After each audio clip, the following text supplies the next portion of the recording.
নীলা, কি হলো, ডাকছো কেন? বস ফোন করেছে নিশ্চয়ই, অফিসে যেতে হবে। এই নাও জল খাও।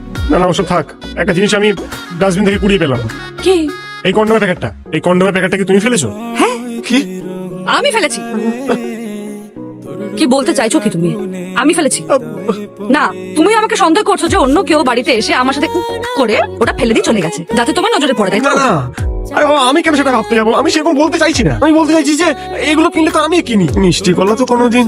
আমি কিনেছি অবৈধ চাটনি বানাবো বলে। আরে বিশ্বাস করো, আজকে ইউটিউবে এত ভালো একটা রেসিপি দেখেছি না, সেখানে না দেখালো হচ্ছে টমেটো আর আম, ওটাকে বানানা ফ্লেভারের কন্ডোমের মধ্যে রেখে 2 ঘন্টা ফ্রিজারে রাখার পর ওইটা দিয়ে যখন চাটনি বানানো হয়, কি আমি টেস্ট আসে। মানে ব্যাপারটা হচ্ছে চাটনির মধ্যে কলার গন্ধ থাকবে কিন্তু কলা থাকবে না। ও বাবা, তাহলে ব্যাপারটা হলো যে ভোটার মারা গেছে কিন্তু তার নামে এখনো ভোট পড়ে যাচ্ছে, এইরকম। বুদ্ধিমান তুমি, এই জন্য তোমাকে বিয়ে করেছি আমি।